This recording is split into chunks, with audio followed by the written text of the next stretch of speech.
ನಮಸ್ಕಾರ, ನನ್ನ ಹೆಸರು ರೋಹನ್ ಭರತ್ಚಂದ್ರ. ಇವತ್ತಿನ ವಿಡಿಯೋ ರಬ್ಬರ್ ಬ್ಯಾಂಡ್ನಲ್ಲಿರುವ ಷೇರುಗಳು ಮೇಲಕ್ಕೆ ಯಾವಾಗ. ಸ್ಟಾಕ್ ಮಾರ್ಕೆಟಲ್ಲಿ ಸ್ಟಾಕ್ಸ್ ಮೇಲೋಗ್ಲಿಕ್ಕೆ ಮೇಜರ್ ರೀಸನ್ ಏನಂದರೆ ಫಂಡಮೆಂಟಲ್ಸ್ ಇಂಪ್ರೂವ್ ಆಗ್ತಾ ಇರಬೇಕು ಅಥವಾ ಫಂಡಮೆಂಟಲ್ಸ್ ಚೆನ್ನಾಗಿರಬೇಕು. ಕಂಪ್ನಿದ ರೆವೆನ್ಯೂ, ಪ್ರಾಫಿಟ್ಸು, ಮಾರ್ಕೆಟ್ ಶೇರು ಇದೆಲ್ಲನೂ ಚೆನ್ನಾಗಿರಬೇಕು, ರೈಸ್ ಆಗ್ತಾ ಇರಬೇಕು. ಆವಾಗ ಆ ಕಂಪ್ನಿ ಬಿಸ್ನೆಸ್ ಚೆನ್ನಾಗಿ ಆಗ್ತಾ ಇದೆ ಅಂತ ಆ ಸ್ಟಾಕ್ ರೇಟು ಮೇಲೋಗುತ್ತೆ. ಇದು ಲಾಂಗ್ ಟರ್ಮಲ್ಲಿ ಇರೋದು. ಶಾರ್ಟ್ ಟರ್ಮಲ್ಲಿ ಸುಮಾರು ಬೇರೆ ಬೇರೆ ಫ್ಯಾಕ್ಟರ್ಸ್ ಇರುತ್ತೆ. ಶಾರ್ಟ್ ಟರ್ಮಲ್ಲಿ ನೆಗೆಟಿವ್ ನ್ಯೂಸಿಂದ ಕಂಪ್ನಿಗೆ ನೆಗೆಟಿವ್ ಇಲ್ಲದೆ ಇದ್ರೂ ಓವರ್ ಆಲ್ ಮಾರ್ಕೆಟ್ ಬೀಳ್ಬೋದು, ಸ್ಟಾಕ್ಸ್ ಬೀಳ್ಬೋದು. ಹಾಗೂ ಶಾರ್ಟ್ ಟರ್ಮಲ್ಲಿ ಫಂಡಮೆಂಟಲ್ಸ್ ಚೆನ್ನಾಗಿದ್ರೂ ಕೆಲವು ಸ್ಟಾಕ್ಸ್ ಮೇಲೆ ಹೋಗದೆ ಇರ್ಬೋದು, ಒಂಥರ ಅಲ್ಲೇ ಇರ್ಬೋದು ಅಥವಾ ಕೆಳಗೆ ಬೀಳ್ತಾನೆ ಇರ್ಬೋದು. ಸುಮಾರು ಲೈವ್ ಎಕ್ಸಾಂಪಲ್ಸ್ ನೀವು ನೋಡಿರ್ಬೋದು ಈಗ ಸದ್ಯಕ್ಕಿರೋ ಮಾರ್ಕೆಟಲ್ಲಿ, ಹಾಗೂ ಪಾಸ್ಟಲ್ಲೂ ನೋಡಿರ್ಬೋದು. ನಾನು ಕೆಲವು ಎಕ್ಸಾಂಪಲ್ಸ್ ಕೊಡ್ತಾ ಇದ್ದೀನಿ, ಯಾಕಂದರೆ ತುಂಬ ಇಂಪಾರ್ಟೆಂಟು. ಎಲ್ಲ ಸ್ಟಾಕ್ ಮಾರ್ಕೆಟ್ ಇನ್ವೆಸ್ಟರ್ಸ್ ನೋಡಬೇಕು. ಈ ಒಂದು ಸಿಚುವೇಶನ್ ಎಲ್ಲ ಇನ್ವೆಸ್ಟರ್ಸ್ ಲೈಫಲ್ಲಿ ಆಗುತ್ತೆ. ಇದ್ರ ಬಗ್ಗೆ ನಿಮಗೆ ಗೊತ್ತಿದ್ದರೆ ಆವಾಗ ನೀವು ಇನ್ನೂ ಒಳ್ಳೆ ಇನ್ವೆಸ್ಟರ್ ಆಗ್ತೀರಿ. ಈ ವಿಡಿಯೋಲಿ ಎರಡು ಇಂಟ್ರೆಸ್ಟಿಂಗ್ ಎಕ್ಸಾಂಪಲ್ಸ್ ಕೊಡ್ತೀನಿ. ಸ್ಟಾಕ್ ಪ್ರೈಸು ಜಾಸ್ತಿ ಮೇಲೆ ಹೋಗ್ತಾ ಇರಲಿಲ್ಲ, even though the fundamentals are improving. ITC profits ಹಾಗೂ ಸ್ಟಾಕ್ ಪ್ರೈಸು ಲಾಸ್ಟ್ 6 ವರ್ಷದ ಹಾಕಿದ್ದೀನಿ. 2017-18 ಫೈನಾನ್ಷಿಯಲ್ ಇಯರಲ್ಲಿ ನೆಟ್ ಪ್ರಾಫಿಟ್ಟು 11,493 crores ಇತ್ತು ITCದು. ಸ್ಟಾಕ್ ಪ್ರೈಸು ಜುಲೈ 2018 ಅಪ್ರಾಕ್ಸಿಮೇಟ್ಲಿ 298 ಇತ್ತು. ನಾನು ಯಾಕೆ ಜುಲೈ ತಿಂಗಳು ತೊಗೊಂಡಿದ್ದೀನಿ ಅಂದರೆ ಎಲ್ಲ ವರ್ಷದ್ದು ಜುಲೈ ಆಗಲಿ ಅಂತ, ಸದ್ಯಕ್ಕೆ ಜುಲೈ ಆಗಸ್ಟ್ ಇದೆ ಅಂತ ನಾನು ಕ್ಯಾಲ್ಕುಲೇಟ್ ಮಾಡಿ ಹಾಕಿದ್ದೀನಿ. 2018-19 12,836 crores total profit. ITC rate 270 ಇತ್ತು. 1920 15,593 crores ಆಗಿತ್ತು ನೆಟ್ ಪ್ರಾಫಿಟ್ಟು. ಆದರೆ ಶೇರ್ ರೈಟು 194 ಬಿದ್ದಿತ್ತು. ಅಫ್ಕೋರ್ಸ್ ಕೊರೋನಾ ಎಫೆಕ್ಟ್ ಇತ್ತು. 2020-21 ಮಾರ್ಕೆಟ್ ರಿಕವರ್ ಆದ್ರೂ ನೆಟ್ ಪ್ರಾಫಿಟ್ 13,383 crores ಇತ್ತು. ಸ್ಟಾಕ್ ಪ್ರೈಸು ಅಲ್ಲೇ ಇತ್ತು 205. 2021-22 15,503 crores net profit. ITC share rate sudden ಆಗಿ 293 ಆಯಿತು. 2022-23 19,477 crores ಹಾಗೂ ಶೇರ್ ರೇಟು 473 ಇತ್ತು ಅಪ್ರಾಕ್ಸಿಮೇಟ್ಲಿ ಜುಲೈ 2023. ಸೊ ನೀವು ನೋಡ್ಬೋದು ಆಲ್ಮೋಸ್ಟ್ 4-5 ಇಯರ್ಸು ರೇಟ್ ಆಲ್ಮೋಸ್ಟ್ ಒಂದೇ ಲೆವೆಲಲ್ಲಿ ಇತ್ತು. 298, 270, 194, 205 ಮತ್ತು 293. 5 ವರ್ಷದಲ್ಲಿ ರೇಟು ಕೆಳಗೆ ಹೋಗಿ ವಾಪಸ್ ಅದೇ ಲೆವೆಲ್ ಬಂತು. ಮತ್ತೆ 2022-23 ತುಂಬ ಜಂಪ್ ಆಗಿತ್ತು. ನೀವು ಗ್ರಾಫನ್ನು ನೋಡ್ಬೋದು, ಗ್ರಾಫನ್ನು ಅಬ್ಸರ್ವ್ ಮಾಡಿ. 2017 2023 ಹಾಕಿದ್ದೀನಿ ITCದು. 200 225 rupees ಪರ್ ಶೇರ್ ರೇಂಜಲ್ಲಿ ರನ್ ಆಗ್ತಾ ಇತ್ತು ಆಲ್ಮೋಸ್ಟ್ 2020 2022ವರೆಗೆ. ಮತ್ತೇನೆ ಪಿಕಪ್ ಆಗಿ ಇವತ್ತು ಅರೌಂಡ್ 441 ಇದೆ. ಜುಲೈಯಲ್ಲಿ 473, 490ವರೆಗೂ ಹೋಗಿತ್ತು. ಸೊ ನೀವು ನೋಡ್ಬೋದು ಲಾಂಗ್ ಪೀರಿಯಡ್ ಆ್ಯಕ್ಚುಲಿ ಮೂವ್ಮೆಂಟ್ ಆಗಿಲ್ಲ. ನೀವು ನೋಡ್ಬೋದು 2017 2022ವರೆಗೂ ಆಲ್ಮೋಸ್ಟ್ ಅದೇ ರೇಟಲ್ಲಿತ್ತು, ಅಂದರೆ ಸ್ವಲ್ಪ ಕೆಳಗೆ ಮೇಲೆಗೆ ಹೋಗಿದೆ. ಆದರೆ ಹಿಂದಿನ ರೇಟು ಇನ್ನೂ ಬೀಟ್ ಮಾಡಿರಲಿಲ್ಲ. 2017 ಏನು ರೇಟ್ ಇತ್ತು ಅದೇ 2022 ವಾಪಸ್ ಬಂದಿತ್ತು, ಮತ್ತೆ ಪಿಕಪ್ ಆಗಿದೆ.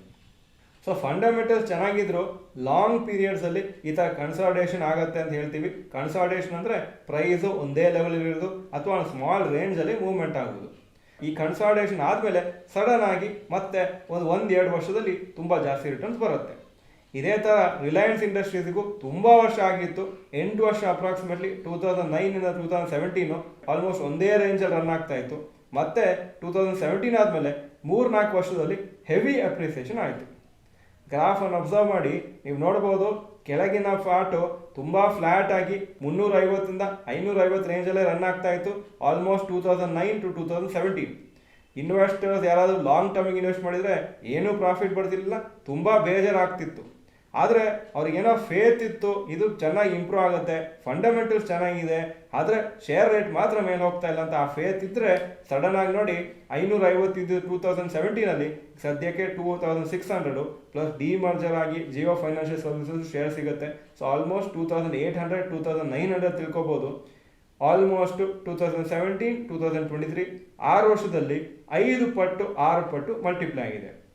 ಸೊ ಹೀಗೇನೆ ಆಗೋದು. ನಾವು ಏನು ಹೇಳ್ತೀವಿ ಅಂದರೆ ಶಾರ್ಟ್ ಪೀರಿಯಡಲ್ಲಿ ಜಾಸ್ತಿ ರಿಟರ್ನ್ಸ್ ಬರ್ತದೆ, ಲಾಂಗ್ ಪೀರಿಯಡ್ಸಲ್ಲಿ ಒಂಥರ ಸ್ಟ್ಯಾಗ್ನೆಂಟ್ ಆಗಿರ್ತದೆ. ಇದು ನಾರ್ಮಲ್ ಕ್ಯಾರೆಕ್ಟರಿಸ್ಟಿಕ್ಸ್ ಎಲ್ಲ ಶೇರ್ಸಿಗೆ. ಕಂಟಿನ್ಯೂಸ್ ಆಗಿ ದಿನ ಮೇಲೆ ಹೋಗೋದಿಲ್ಲ, ಕೆಲವು ಸತಿ ಡಲ್ ಇರ್ತದೆ, ಕೆಲವು ಸತಿ ಡೌನ್ ಆಗ್ತಾ ಇರ್ತದೆ. ಆದರೆ ಮೇಲೆ ಹೋಗುವಾಗ ಸಡನ್ ಆಗಿ ಎಷ್ಟೋ ವರ್ಷದ ರಿಟರ್ನ್ಸು ಕೆಲವು ತಿಂಗಳಲ್ಲೇ ಸಿಗ್ಬೋದು. ಆದರೆ ಇನ್ನೊಂದು ಇಂಪಾರ್ಟೆಂಟ್ ಏನಂದರೆ ಸ್ಟಾಕ್ ಪ್ರೈಸ್ ಕೆಲವರಲ್ಲೇ ಬೀಳ್ತಾ ಇರ್ತದೆ, ಫಂಡಮೆಂಟಲ್ಸು ವೀಕ್ ಆಗಿರ್ತದೆ, ಒಂಥರ ಕಮ್ಮಿ ಆಗ್ತಾ ಇರ್ತದೆ ಪ್ರಾಫಿಟ್ಟು.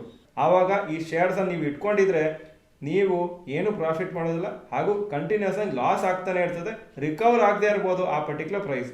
ಸೊ ಫಂಡಮೆಂಟಲ್ಸನ್ನು ಅಬ್ಸರ್ವ್ ಮಾಡ್ತಾ ಇರಬೇಕು, ಬರೀ ಸ್ಟಾಕ್ ಪ್ರೈಸ್ ನೋಡಿಕೊಂಡು ಡಿಸೈಡ್ ಮಾಡೋದಲ್ಲ. ಅದೇ ಥರ ಈ ಎರಡು ಎಕ್ಸಾಂಪಲ್ ಥರನೇ 2-3 ವರ್ಷದಿಂದ ಕೆಲವು ಒಳ್ಳೆ stocks, fundamentally strong stocks under perform ಮಾಡ್ತಾ ಇದೆ. ಫಂಡಮೆಂಟಲ್ಸ್ ಇಂಪ್ರೂವ್ ಆಗ್ತಾ ಇದ್ರು ಸ್ಟಾಕ್ ಮಾರ್ಕೆಟಲ್ಲಿ ಅದರ ಪರ್ಫಾರ್ಮೆನ್ಸ್ ತುಂಬ ವೀಕ್ ಆಗಿದೆ. ಕೆಲವು ಎಕ್ಸಾಂಪಲ್ಸು ಇಮಿಡಿಯೇಟಾಗಿ ಸ್ಟ್ರೈಕ್ ಆಗೋದು HDFC bank, Kotak Mahindra bank, Dabur, ಇದೆಲ್ಲನೂ ಫಂಡಮೆಂಟಲ್ಸ್ ಚೆನ್ನಾಗಿದ್ರು ಸ್ಟಾಕ್ ಪ್ರೈಸ್ ಮೂವ್ಮೆಂಟು ಜಾಸ್ತಿ ಆಗಿಲ್ಲ. HDFC ಬ್ಯಾಂಕದು ಪ್ರಾಫಿಟ್ಸು ಲಾಸ್ಟ್ 3 ಇಯರ್ಸ್ ಓದ್ತಾ ಇದ್ದೀನಿ ಹಾಗೂ ಶೇರ್ ರೇಟು ಹಾಕಿದ್ದೀನಿ. 2020-21 31,857 ಕೋಟಿ ಹಾಗೂ ಆವಾಗ ರೇಟ್ ಇದ್ದಿದ್ದು ಅರೌಂಡ್ 1,426. 2021-22 ಅಲ್ಲಿ ನೆಟ್ ಪ್ರಾಫಿಟ್ 38,151 crores ಹಾಗೂ HDFC ಶೇರ್ ರೇಟು ಕಮ್ಮಿನೇ ಆಗಿದೆ 1,350. ಇದು ಜುಲೈ 2022 ಹಾಗೂ 2022-23 ಅಲ್ಲಿ 46,149 crores ಆಗಿದೆ net profit. Share rate almost ಅದೇ ಲೆವೆಲಲ್ಲಿದೆ 1,650. ಗ್ರಾಫು ಹಾಕಿದ್ದೀನಿ, ನೀವು ನೋಡ್ಬೋದು. 2020-23 ಆಲ್ಮೋಸ್ಟ್ ಒಂದು ರೇಂಜಲ್ಲಿ ರನ್ ಆಗ್ತಾ ಇದೆ, 1,300 to 1,700 ಅದೇ ರೇಂಜಲ್ಲಿ 3 ಇಯರ್ಸ್ ರನ್ ಆಗ್ತಾ ಇದೆ.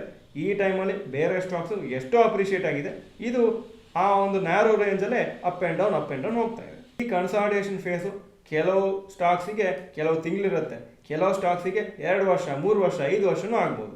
ಅದು ಹೇಳಲಿಕ್ಕೆ ಬರೋದಿಲ್ಲ ಎಷ್ಟಾಗುತ್ತೆ ಅಂತ. ಆದರೆ ಒಂದಂತೂ ನೋಡಿದ್ದೀವಿ, ಎಷ್ಟು ಜಾಸ್ತಿ ಕನ್ಸಲ್ಟೇಷನ್ ಆಗ್ತದೆ ಅಷ್ಟು ಜಾಸ್ತಿ ಮೂವ್ಮೆಂಟ್ ಇರುತ್ತೆ ಅಪ್ ಸೈಡ್ ಅಥವಾ down side. Suppose fundamentals weak ಇದ್ದರೆ ಕೆಳಗೆ ಹೋಗೋ ಚಾನ್ಸಸ್ ಇದೆ, ಸಪೋಸ್ ಫಂಡಮೆಂಟಲ್ಸ್ ಸ್ಟ್ರಾಂಗ್ ಇದ್ದರೆ ಅದೇ ಥರ ರೈಸ್ ಆಗಲಿಕ್ಕೂ ಚಾನ್ಸ್ ಇದೆ. ನಿಫ್ಟಿ ಇಂಡೆಕ್ಸಿಗೂ ಆವಾಗ ಇದೇ ಥರ ಆಗ್ತಾ ಇರ್ತದೆ, ಎಷ್ಟೋ ತಿಂಗಳು ಸೈಡ್ ವೇಸ್ ಮೂವ್ಮೆಂಟ್ ಇರ್ತದೆ, ಮತ್ತೆ ಸಡನ್ ಆಗಿ ಒಂದು ಅಪ್ ಮೂವ್ ಅಥವಾ ಡೌನ್ ಮೂವ್ ಆಗುತ್ತೆ. ಯೂಶಲಿ ಅಪ್ ಮೂವ್ ಆಗುತ್ತೆ ಫಂಡಮೆಂಟಲ್ಸ್ ಚೆನ್ನಾಗಿದ್ರೆ. ಈ ಎಕ್ಸಾಂಪಲ್ಸ್ ನೀವು ಯಾವಾಗಲೂ ಮೈಂಡಲ್ಲಿ ಇಟ್ಕೋಬೇಕು. ನಿಮ್ಮ ಸ್ಟಾಕ್ಸ್ ನೀವು ಹೋಲ್ಡ್ ಮಾಡುವಾಗಲೂ ಫಂಡಮೆಂಟಲ್ಸ್ ಚೆನ್ನಾಗಿದ್ರೆ ಸುಮ್ಮನೆ ಸೇಲ್ ಮಾಡೋ ನೆಸೆಸಿಟಿ ಇಲ್ಲ. ಆದರೆ ಫಂಡಮೆಂಟಲ್ಸ್ ಚೆನ್ನಾಗಿಲ್ಲ, ಸ್ಟಾಕ್ ಪ್ರೈಸು ಚೆನ್ನಾಗಿಲ್ಲ, ಮೂವ್ಮೆಂಟು ಡೌನ್ ಆಗ್ತಾ ಇದೆ ಅಂದರೆ ಆವಾಗ ನೀವು ಯೋಚನೆ ಮಾಡಬೇಕು ಈ ಶೇರ್ಸನ್ನು ಇಟ್ಕೋಬೇಕಾ ಬೇಡ ಅಂತ. ಹಾಗೂ ಈ ಕನ್ಸಾಲಿಡೇಷನ್ ಫೇಸಲ್ಲಿ ಸ್ಟಾಕ್ಸನ್ನು ಹೋಲ್ಡ್ ಮಾಡೋದು ತುಂಬ ಕಷ್ಟ, ಯಾಕಂದರೆ ನಿಮಗೆ ಬೇಜಾರಾಗ್ತಾ ಇರ್ತದೆ, ಇದು ಏನೂ ಸರಿ ಇಲ್ಲ ಅಂತ ಅನಿಸುತ್ತೆ.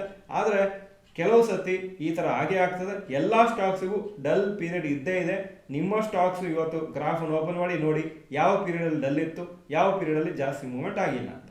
ನಾನು ಹೇಳಿದಾಗೆ ಫಂಡಮೆಂಟಲ್ ಸ್ಟ್ರಾಂಗ್ ಇದ್ದರೆ ಕನ್ಸಾಲಿಡೇಷನ್ ಆದಮೇಲೆ ಡೆಫಿನೆಟಾಗಿ ಇಂಪ್ರೂವ್ ಆಗೇ ಆಗ್ತದೆ. ಇದು ಕಂಟಿನ್ಯೂಸ್ ಆಗಿ ಕನ್ಸಾಲಿಡೇಷನ್ ಆಗಲಿಕ್ಕೆ ಚಾನ್ಸಸ್ ಇಲ್ಲ. ಸ್ಟಾಕ್ ಪ್ರೈಸು ನಮ್ಮ ಕೈಯಲ್ಲಿಲ್ಲ, ನಮ್ಮ ಕಂಟ್ರೋಲಲ್ಲಿಲ್ಲ. ಆದರೆ selecting the fundamentally strong companies ಅದು ನಮ್ಮ ಕೈಲಿದೆ. ಸುಮಾರು ಜನ ಏನು ಮಾಡ್ತಾರೆ, ವೀಕ್ ಸ್ಟಾಕ್ಸ್ ಅಂತ ತಗೊಳ್ತಾರೆ, ಮತ್ತೆ ಕನ್ಸಾಲಿಡೇಷನ್ ಇದೆ ಅಂತ ಕಾಯ್ತಾ ಹೋಗ್ತಾರೆ, ಮತ್ತೆ ಲಾಸ್ಟಲ್ಲೂ ಎಷ್ಟೋ ವರ್ಷ ಆದಮೇಲೆ ಇಂಪ್ರೂವ್ಮೆಂಟ್ ಆಗೋದಿಲ್ಲ. ಆವಾಗ ಏನು ಹೇಳ್ತಾರೆ ಅಂದರೆ ಸ್ಟಾಕ್ ಮಾರ್ಕೆಟ್ ಸರಿ ಇಲ್ಲ, ಸ್ಟಾಕ್ ಮಾರ್ಕೆಟ್ ಲಾಸ್ ಆಗುತ್ತೆ ಅಂತ. ನಾವು ಏನು ಸೆಲೆಕ್ಷನ್ ಮಾಡ್ತೀವಿ, ಯಾವ ಸ್ಟಾಕ್ ಅನಲೈಸ್ ಮಾಡಿ ತೊಗೊಳ್ತೀವಿ, ಅದು ತುಂಬ ಇಂಪಾರ್ಟೆಂಟ್ ಆಗುತ್ತೆ. ಇದು ನಿಮ್ಮ ಸ್ಟಾಕ್ಸಲ್ಲೂ ಫ್ಯೂಚರ್ ಆಗುತ್ತೆ. ಅದಕ್ಕೋಸ್ಕರ ಮುಂಚೆನೇ ನಿಮಗೊಂದು ಈ ಥರ ವಿಡಿಯೋ ಇನ್ಫಾರ್ಮೇಷನ್ ಕೊಟ್ಟಿದ್ದೀವಿ, ಸೊ ದ್ಯಾಟ್ ನೀವು ಇದಕ್ಕೆ ರೆಡಿಯಾಗಿರ್ತೀರಿ. ಯಾವಾಗಲೂ ಈ ಥರ ನಿಮ್ಮ ಸ್ಟಾಕ್ಸ್ ಆಗುವಾಗ ನೀವು ಪೇಷಂಟಾಗಿರ್ತೀರಿ. ಈ ವಿಡಿಯೋ ಚೆನ್ನಾಗಿದ್ದರೆ ಲೈಕ್ ಬಟನ್ ಪ್ರೆಸ್ ಮಾಡಿ. ಹಾಗೂ ನಿಮಗೆ ಈ ಥರ ಆಲ್ರೆಡಿ ಎಕ್ಸ್ಪೀರಿಯನ್ಸ್ ಆಗಿದೆ, ಒಂದು ಸ್ಟಾಕು ತುಂಬ ಟೈಮು ಒಂದೇ ಲೆವೆಲಲ್ಲಿ ಇದ್ದು ಮತ್ತೆ ಸಡನ್ ಆಗಿ ಮೇಲೆ ಹೋಗಿದ್ದಂದರೆ ನೀವು ಆ ಕಂಪ್ನಿ ಹೆಸರು ಕಮೆಂಟ್ ಸೆಕ್ಷನ್ ಹಾಕಿ. ಈ ಥರ ಎಕ್ಸ್ಪೀರಿಯನ್ಸ್ ಇನ್ನೂ ನಿಮ್ಮ ಪೋರ್ಟ್ಫೋಲಿಯೋಲಿ ಆಗಿಲ್ಲ ಅಂದರೆ ನೋ ಅಂತ ಕಮೆಂಟ್ ಸೆಕ್ಷನ್ ಹಾಕಿ. ವಿಡಿಯೋ ನೋಡೋದಕ್ಕೆ ಧನ್ಯವಾದಗಳು. ನಮಸ್ಕಾರ.